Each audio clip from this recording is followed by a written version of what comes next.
This is project 3A. This is a very interesting project. We are going to be using some financial functions. In this case, we're going to use a PMT, also known as a payment function, and it has a few arguments, and it has kind of an easy real-life applications as well. So, for example, PMT function calculates the monthly payment for a loan. Let's say you're buying a car or a house, or you borrow some money from anything, and then you can kind of calculate monthly payment with interest rates and that sort of kind of things. So I'm looking at page number 52, and I opened a file called, let's see, LP reports. So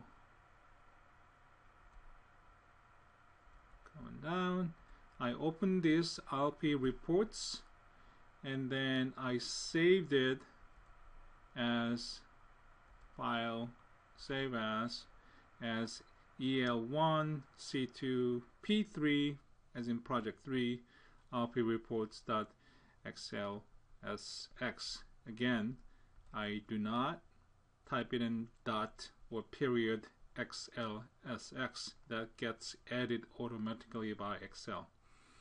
So take that out. Okay, and then save it. Anyway, I'm back here. So let's take a look at this table. So here's a table. The first column, it shows what equipment, the list of equipments, and then purchase price, and each product has interest rate that is currently 8.5%, and then term in months.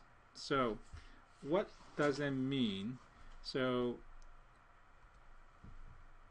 the person or the customer who purchases this camera at this price with this interest rate, and she or he will be paying back for 60 months. That will be 5 years, because 5 years times 12 months, that's 60 months. So that's a pretty long time and generous. But these are very expensive equipments, and perhaps for businesses and so on, so it's not unheard of. So anyway, we would like to figure out what monthly payments would be for these equipments. So let's see, click on the cell, that's E5, and then go to the formulas tab, and then within the function library, you will look for financial. So click on downward option button, and then scroll down, and we are going to look for PMT, payment function. So let's see, where should I put it? Maybe there. Okay, let's put it right there, and well, maybe down here. Let's see. Maybe there. Okay, so we can see the formula bar and the cell and this function dialog box. Alright, so we have a few arguments to put in. So within the payment or PMT function, so what is the rate? Well, here you can actually type it in 8.5%, but it's not recommended, because what if the rate changes? Then you have to go back to the cell and change the formula, which is not that convenient as much as just going into the cell and change the rate, right? Because not everybody knows Excel as much as you do, so they may not know how to change the formula, or you may not want them to change the formula because they may make a mistake. So here again we use a cell reference. So click on this box for rate, and then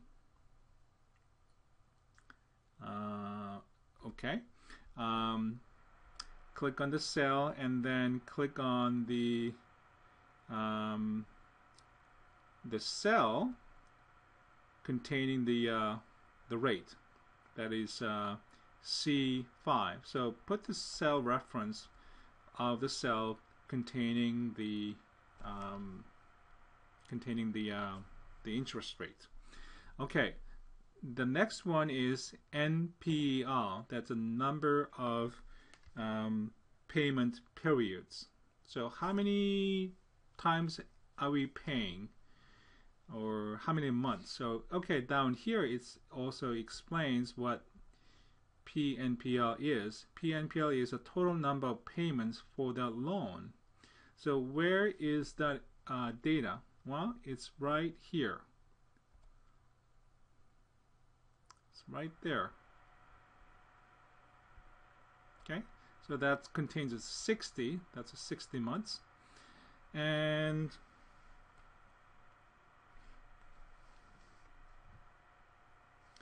then I forgot something here. Okay, the rate is this 8.5%. is for the year. It's an annual rate, but we are calculating the monthly payment, so we need to divide that by 12. So 8.5% is annual, but we need to get the interest rate for the month, so we divide that by 12, because there are 12 months in a year. Okay, so this is something that I forgot, and now PV, that is present value. Again, the description is down here. So what's the current value of that? Well, the current value is the price of the equipment, isn't it? So that's B5, and then we'll come back to it in a minute, but let's just go ahead and click on OK, and it gives the value of $300, $316.98, and notice that it's in red and within parentheses. And I think I mentioned earlier, in accounting, which also in Excel, negative value is represented within the parentheses. Okay, this is a these parentheses are different from the ones in formula. Formula parentheses, it basically gives a priority in calculation, but here we just use it to represent the negative value, and also the numbers in red also represent negative value. Okay, but if you, and also in accounting, because this is a liability is something that you owe, and this is amount that the purchaser or buyer of this product owes. That's why it is shown in negative value. But of course, if you were to explain that to a customer, unless the customer is an accountant, it's going to be confusing for the customer. So we play a little trick. So instead of displaying this as a negative value, we change that into a positive value so that it look okay. But of course, in an accounting, that's incorrect. But for just business purposes or the serving the customers, it just makes sense.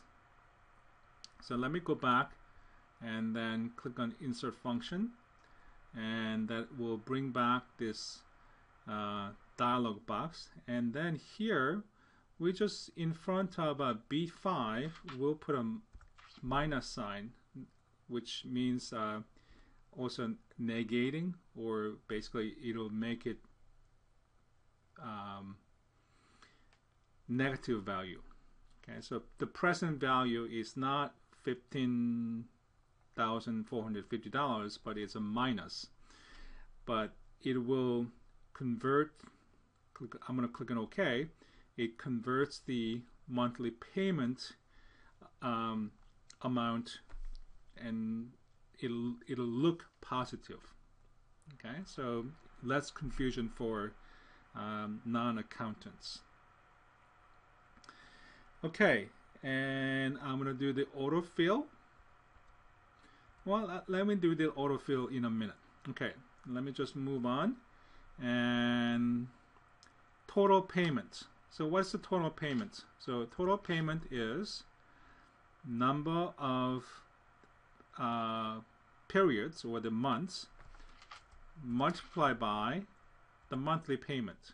So if I paid $316.98 for 60 months, that'll be the total payment. So total payment would be $19,018.82. All right, so you may wonder, all right, so that's the original price, and that's the amount that the customer will be paying.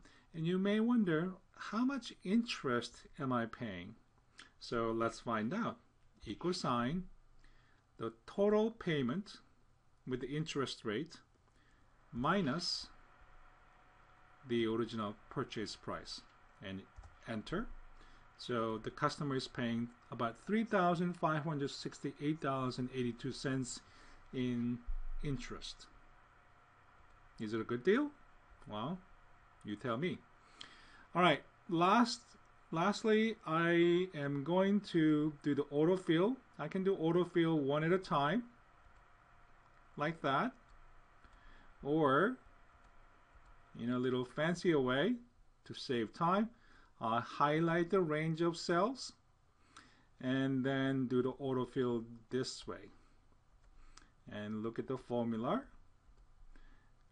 and look at the formula bar here. You can see the formulas are copied correctly. All right, and I'm going to go ahead and save it.